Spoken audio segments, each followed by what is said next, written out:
Aquaba, welcome to You Ain't Imagining This. Come up on the porch for a while. You're in YAIT Town, and this is one of those places where you don't have to rush into anything. So go ahead, sit down if you like, get comfortable. You're always welcome here.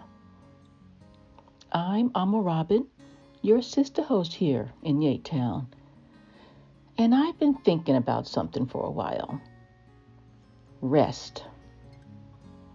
Honestly, rest has always been difficult for me. Sleep has been difficult, yes, but rest is also difficult for me. Even beyond sleep, real rest has often felt just out of my reach. As a student, as a mother, as a Black woman, I carried this feeling that rest was something that I had to earn. It was something for other people, something you got after everything was done. And since, as we know, everything is never really done, rest stayed far away from me, like a carrot on a stick. And if I'm being honest, and I'm always honest with you, for a long time, I wore that like a badge of honor. Being the one who could always keep going, always keep functioning, always keep producing, always keep carrying, until eventually it started to break me down. And I don't think I'm alone in that. We've been talking here on the porch about different issues this month. We're talking about racial battle fatigue, the wear and tear on our bodies by the constant microaggressions that we endure, or even the vigilance that we carry in anticipation of them. We've been talking about John Henryism, about constantly pushing ourselves beyond our limits, trying to survive, to succeed, to endure, to prove ourselves, to outrun the pressure, to beat the machine. But eventually, I started realizing something. You can't live with constant strain and pushing and then expect your body to suddenly know how to rest. Because, and I think we all know this, rest is more than sleep. It's more than just sitting down. It's more than taking a vacation or going to a spa for a few hours before returning to that exhaustion again. Real rest reaches deeper than that. It lives in the nervous system and in the emotions and in the spirit and the mind, and definitely in the body, in the places inside us that are always bracing, scanning, preparing, pushing. Yes, sometimes we do actually stop moving physically, but nothing inside of us actually settles down. Some of us haven't truly rested in years, even while technically asleep. The body is still alert, the mind is still working, the spirit is still carrying, and I think that many of us were taught that this was normal. This was something you should do, that rest is indulgent, it's lazy, weak, something that you had to earn after all the work was done. We get this from many sources. Capitalism teaches this. Survival culture teaches this. And honestly, a lot of religion teaches this too. Especially that old Protestant work ethic idea that your value is connected to your productivity and sacrifice and constant labor. But I keep coming back to this thought. What if rest is not actually a reward? What if it's a necessity? And not because we're fragile, not only when you're sick, but simply because we're human. And human beings were not meant to live in permanent overdrive. Not mentally, not emotionally, not spiritually, not physically. That constant pressure eventually shows up somewhere. For me, it shows up in migraines. For others, it shows up in burnout, in anxiety, in numbness, in high blood pressure, in exhaustion that sleep alone just won't fix. I know you've experienced this too. Sometimes people just tell us, look, just rest. But they don't fully understand that rest can feel unfamiliar, even unsafe, to a body that spent years learning survival. A nervous system shaped by racial battle fatigue and high effort coping, John Henryism, doesn't simply rest on command. Sometimes the body is still trying to protect you, even while you're lying down. And that's why I think restoration has to go deeper than self-care slogans. It has to go deeper than productivity hacks and deeper than spa culture. Rest is collective too. It's communal. It's spiritual. It's cultural. Rest can take so many different forms. Sometimes rest is being somewhere where you don't have to explain yourself. Sometimes rest is laughter. Sometimes rest is silence. Sometimes rest is being around people who just let your nervous system unclench. People where you just feel safe down deep in your bones. I think one of the things we're slowly remembering is also that rest is not just individual. Yes, of course, there are personal parts of rest. Sleep, quiet, boundaries, taking care of their mind and body. But rest is collective too. Some people rest more easily because they're surrounded by safety, support, and understanding, and community. Some people struggle to rest because they are carrying not only their own burdens, but everyone else's too. That's why community matters. A community can either increase exhaustion or help soften it. Sometimes collective rest looks like people checking in on each other and sharing responsibilities and letting someone say, "I'm tired," without shaming them for it. Yeah, sometimes rest is collective laughter and music and storytelling and just sitting together. Sometimes it's being around people who allow you to just be you. And I think that's part of what we're trying to build here in YAIT Town. Not just a place where people have to constantly prove themselves, but a place where people can breathe a little. Because no one was meant to carry all of this alone and not to carry it all the time. Many of our leaders understood this. I know Dr. King, he would sometimes go to the Caribbean to have a rest. And Malcolm would meditate. And others spend the time in church or spending the time with their family or at the community, just having a nice meal together. Even the strongest among them rested intentionally.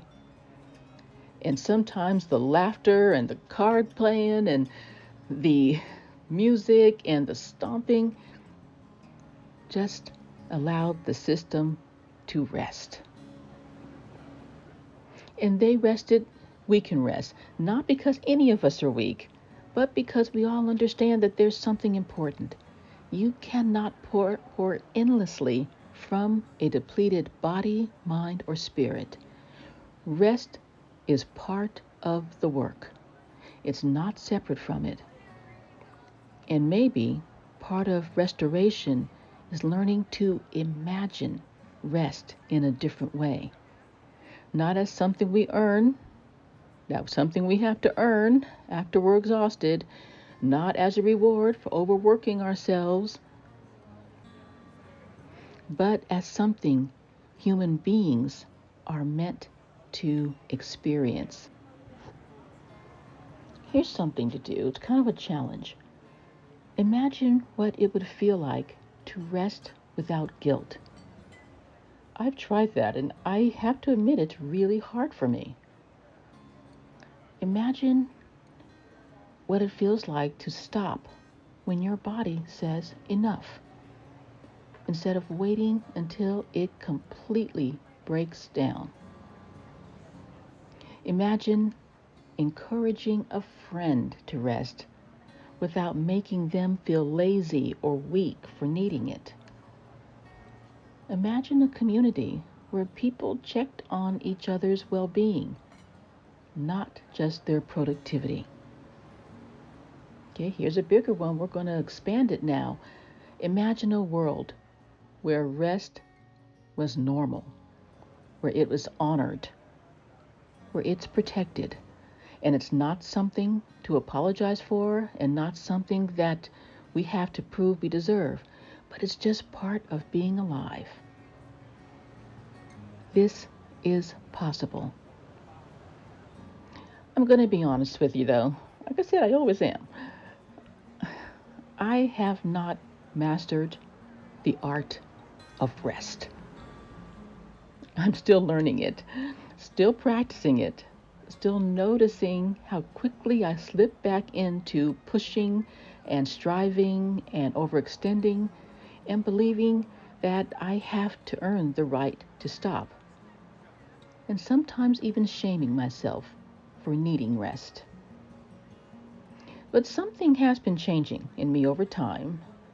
I'm beginning to develop a different relationship with rest. A more loving relationship, I think.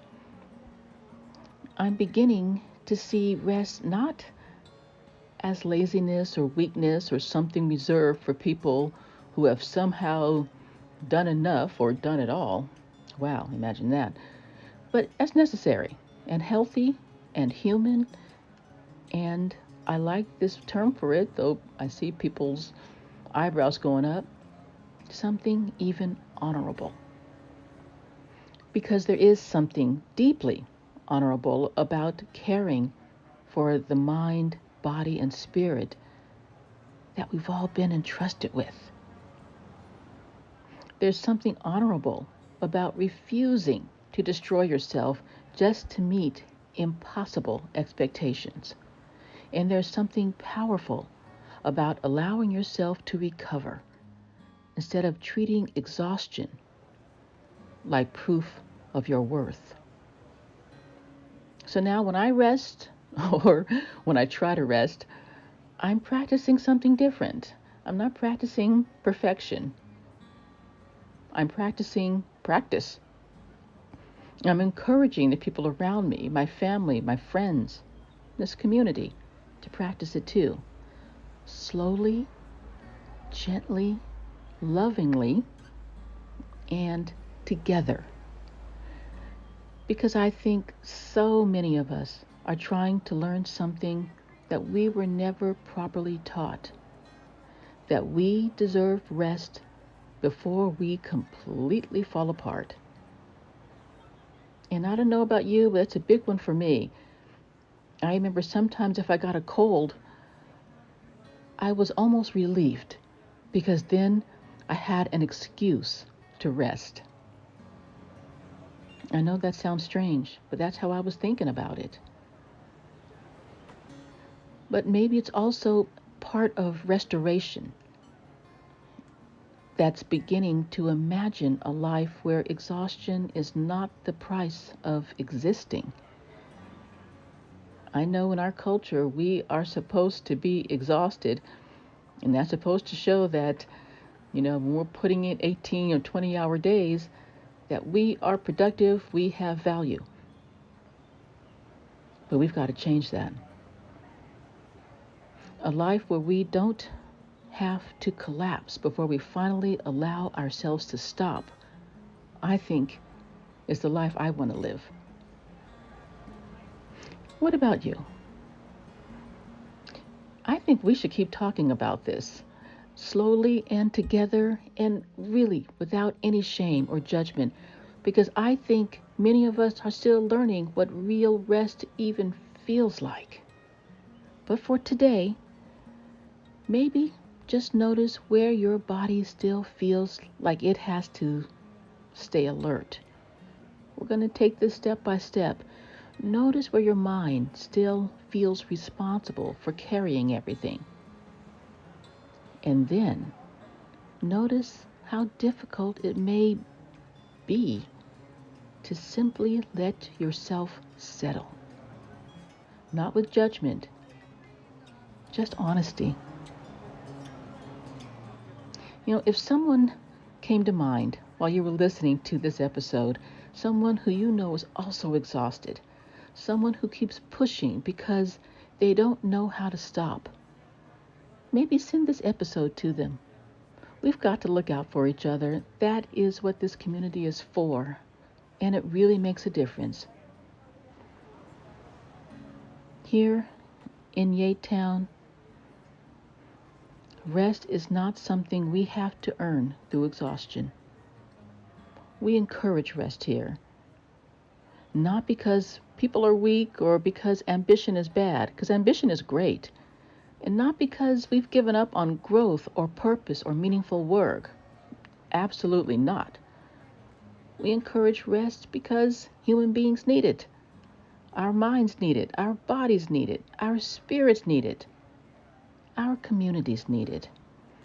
And around here, no one has to collapse before they're finally allowed to stop. No one has to prove their worth through constant strain. We believe people deserve moments to breathe and laugh and to sit quietly on the porch and to let the nervous systems settle. And of course, to feel held by community instead of being pressured by it. Rest is part of how we care for ourselves here and how we care for each other.